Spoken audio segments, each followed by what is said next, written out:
Assalamualaikum warahmatullahi wabarakatuh. Saya di sini akan memenuhi tugas UAS Tafsir Pendidikan dengan judul Metode Pengajaran dengan nama Rinadatul Jannah dengan NIM 201210376. Yang pertama, metode pengajaran dalam Al-Quran. Rasulullah Shallallahu Alaihi Wasallam telah menyampaikan apa yang diturunkan kepadanya kepada sahabat-sahabatnya. Kemudian para sahabat menyimpan baik dalam bentuk hafalan maupun tulisan dan bacaannya dengan lisan-lisan mereka. Metode tersebut terbagi menjadi 4 metode. Yang pertama metode teladan, yang kedua metode kisah-kisah, yang ketiga metode nasihat, dan yang keempat adalah metode pembiasaan. Yang kedua adalah tafsiran surat An-Nahl ayat 125. Dalam tafsiran ayat tersebut, hikmah diartikan kepada perkataan yang tegas dan benar yang dapat membedakan antara yang hak dengan yang batil. Hikmah bisa bermakna ungkapan dan argumen yang menarik jiwa peserta didik sehingga mereka terdorong untuk menerima dan mengamalkan pesan yang terkandung dalam ungkapan tersebut. Cara inilah yang digunakan oleh Luqman Al-Hakim dalam mendidik anaknya. Ketika mengajar anaknya agar ia bertakwa, dia berucap, Luqman tidak hanya berkata, bertakwalah kamu kepada Allah. Yang ketiga adalah tafsiran surat An-Nahl ayat 75-76.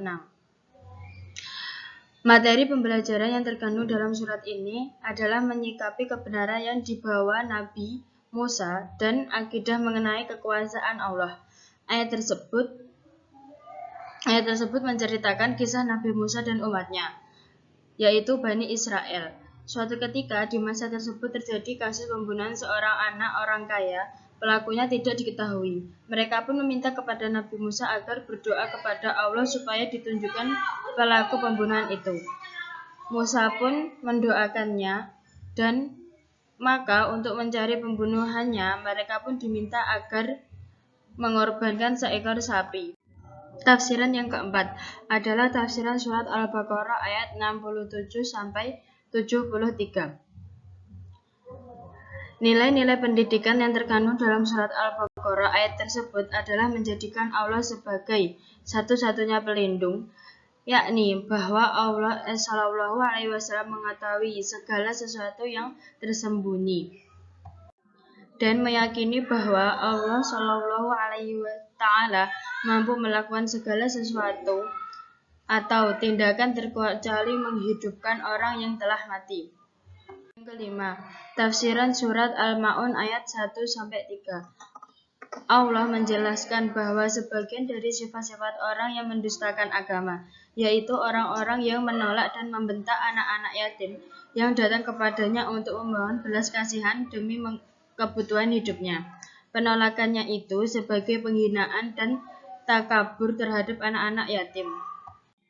Tafsiran yang keenam, yaitu tafsiran surat ayat Al-Baqarah ayat 132-133, yaitu mengisyaratkan tentang wasiat yang disampaikan oleh Ibrahim dan Yakub terhadap anak-anaknya.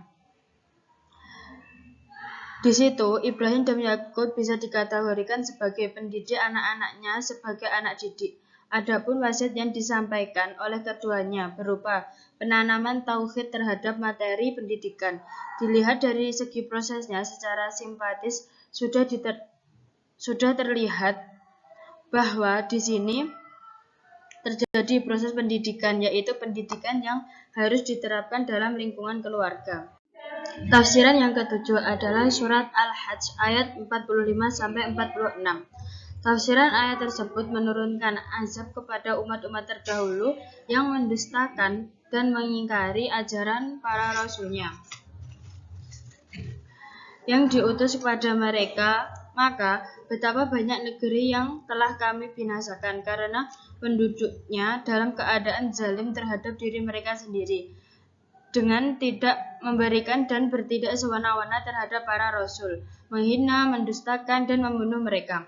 Lalu kami azab mereka sehingga runtuhan bangunan-bangunannya. dan betapa banyak pulau sumur yang telah ditinggalkan karena penduduk negeri itu telah binasa. Dan istana yang tinggi, mewah, dan indah telah menjadi rumah tua yang tidak ada penghuninya. Demikian yang dijelaskan oleh. Sekian presentasi UAS Tasher Pendidikan. Kurang lebihnya saya mohon maaf. Wassalamualaikum warahmatullahi wabarakatuh.